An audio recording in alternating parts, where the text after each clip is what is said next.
Daniel Harper never expected to be questioned in his own driveway. "Sir, you can't be here." Those were the words that brought him to a stop. The red and blue lights flashing behind a police cruiser illuminated the otherwise peaceful suburban street as Daniel stood frozen for a moment, his house keys still in his hand. He stared at the officer, unsure whether he had heard correctly. "This is my house," Daniel said carefully. The officer glanced down at the notes he was holding. "We receive a report from the Homeowners Association nearby about a possible trespasser." "A trespasser?" Daniel looked over his shoulder at the house behind him. The same house he had purchased only 2 weeks earlier. The same house that had been clearly identified in every real estate document as property outside the HOA. Yet somehow, the neighboring association believed he had no right to be there. And that wasn't even the strangest part. The person who had called the police was standing across the street, watching everything happen. A woman wearing a bright red blazer stood confidently, with a clipboard tucked beneath her arm. Karen Whitfield, president of the neighboring Homeowners Association. She stepped off the curb and walked toward them with the confidence of someone completely certain she was right. "Officer," she said calmly while pointing toward Daniel, "that man has repeatedly entered HOA property." Daniel stared at her in disbelief. "This driveway is part of my property," he replied. Karen immediately shook her head. "No," she said firmly. "This entire section of land belongs to the association." A cold feeling settled in Daniel's stomach, because according to every document he had reviewed and signed, that statement was completely false. What Karen didn't know was that the truth about the property was hidden inside a survey map she had clearly never seen. A map that would soon change everything. But before that happened, Daniel first had to prove he wasn't trespassing on his own land. Daniel Harper had never intended to buy a home next to an HOA. In fact, avoiding one had been one of his biggest priorities. After hearing countless stories about strict regulations, endless fees, and disputes between residents and board members, he wanted something different. He wanted freedom. That was exactly why the small 2-story home on the edge of Maple Ridge immediately caught his attention.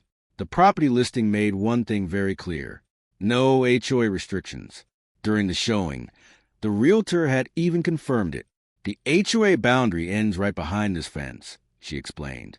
For Daniel, that detail made the decision easy.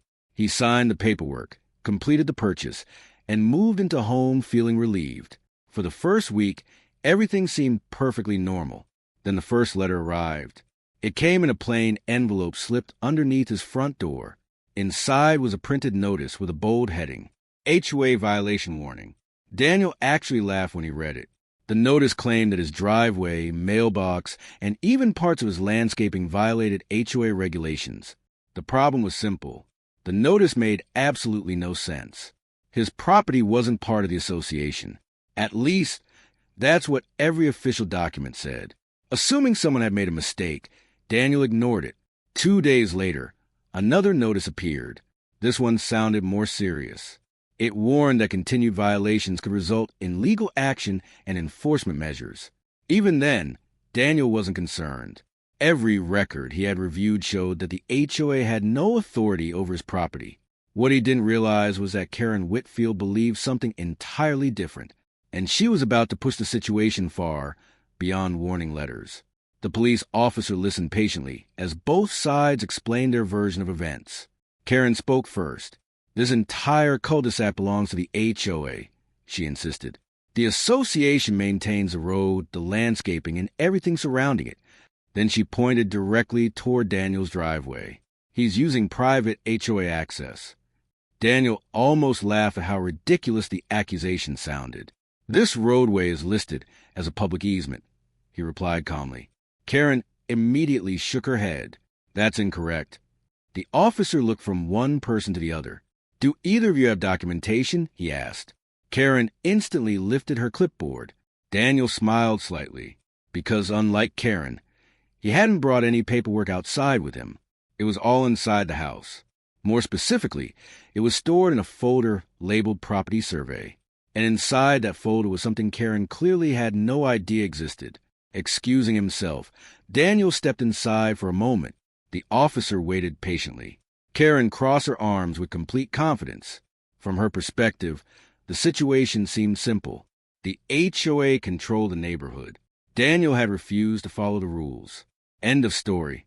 But when Daniel returned carrying a folded survey map, the entire conversation began to change. The moment the officer unfolded the document, something unexpected became immediately obvious. The boundary line was nowhere near where Karen thought it was. In fact, it wasn't even close.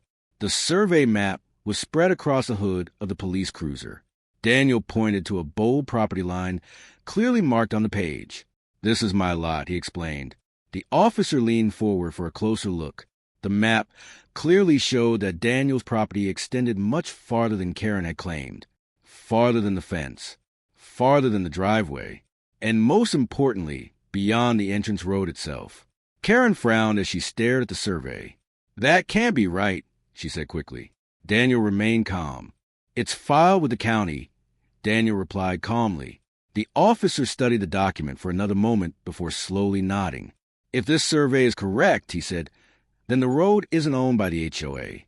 Karen's confident expression immediately began to weaken. "But the association has maintained that road for years," she argued. "That may be true," the officer answered, "but maintaining property and owning property are two very different things." Daniel remained quiet because he already knew there was something Karen still hadn't figured out. The survey didn't simply identify the boundaries of his lot. It revealed something far more significant. A portion of the roadway the HOA believed belonged to them was actually located on Daniel's property. That discovery carried enormous implications. For years, the association had been enforcing rules and making decisions regarding land they didn't legally own. And if the survey was accurate, the neighborhood's understanding of its boundaries was about to be completely rewritten. But the biggest surprise had not arrived yet, because Daniel had already contacted someone who specialized in county land records. And that person had recently confirmed something even Karen Whitfield would not be able to dispute. 2 days later, the HOA called an emergency meeting. Nearly every chair inside Maple Ridge Community Hall was occupied. News of the boundary dispute had spread through the neighborhood remarkably fast. Karen Whitfield opened the meeting with a strained expression. "We're here to address a misunderstanding regarding property boundaries," she announced. Daniel sat quietly near the back of the room. Beside him sat a man carrying a leather folder, a county land surveyor. When Karen finished speaking, Daniel stood. "With your permission," he said politely, "I'd like to present the official county survey." Karen hesitated briefly before nodding. The surveyor walked to front and unfolded a large printed map. Almost immediately, whispers spread throughout the room. The boundary line was impossible to miss.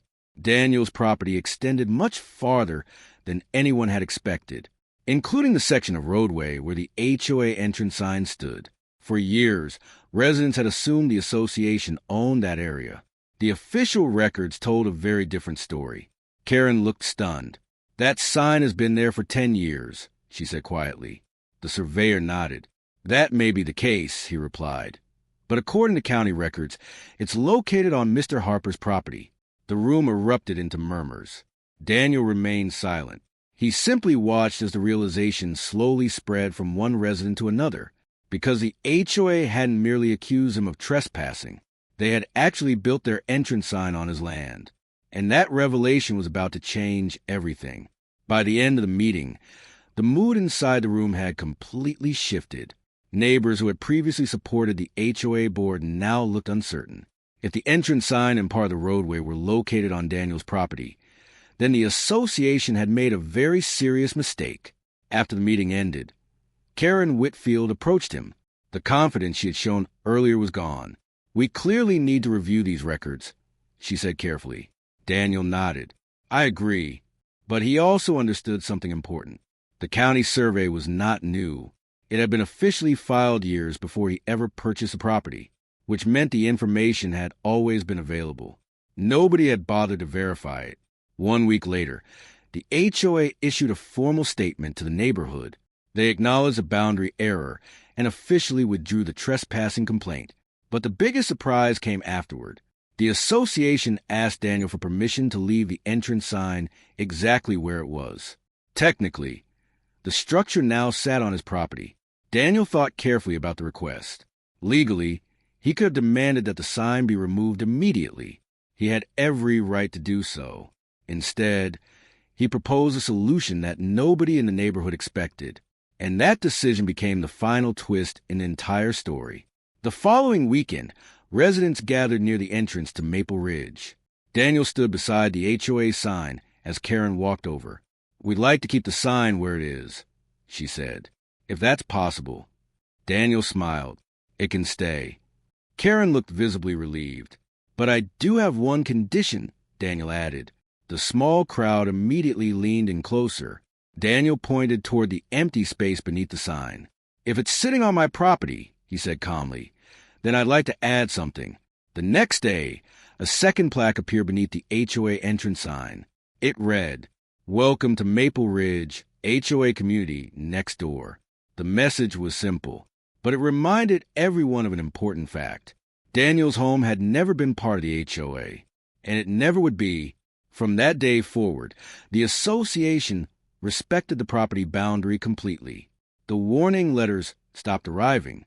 The violation notices disappeared. And Daniel finally got to enjoy the peaceful home he had hoped for when he first moved in. All because a single survey map revealed a truth that nobody expected. And that became the final twist in this unforgettable HOA story. If you enjoyed the drama, don't forget to like, subscribe, and leave a comment sharing your thoughts. It really helps support the channel.